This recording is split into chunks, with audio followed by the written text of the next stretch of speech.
আমাদের দেশের মানুষের একটা সহজাত প্রবৃত্তি হলো আমরা কোনো কাজ করার আগে তার ফিউচার ইমপ্যাক্ট নিয়ে কোনো চিন্তা করি না।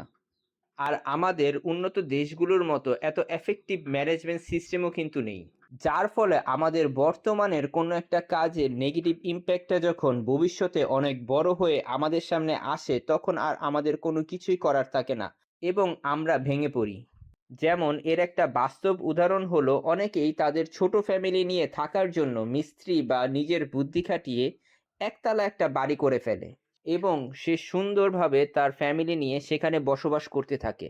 কিন্তু সময়ের সাথে আস্তে আস্তে যখন তার ফ্যামিলি বড় হতে থাকে, ক্রমান্বয়ে সেই বাড়িওয়ালাও সেই একতলা বাড়ির উপর আস্তে আস্তে ফ্লোর বাড়াতে থাকে এবং সে ভুলে যায় যে তার বাড়ির স্ট্রাকচারাল ফ্রেমটা সেই অতিরিক্ত ভার বহনের জন্য যথেষ্ট নয়। আর সেই বাড়িটা সবার জন্য একটা ডেথ চেম্বারে পরিণত হয়। আর দুঃখের বিষয় হলো এসব তদারকি করার জন্য আমাদের লোকাল গভর্নমেন্টের একটা উইংস থাকা সত্ত্বেও তারা তদারকি শুরু করবে যখন কোনো একটা ডিজাস্টার হয়ে যাবে।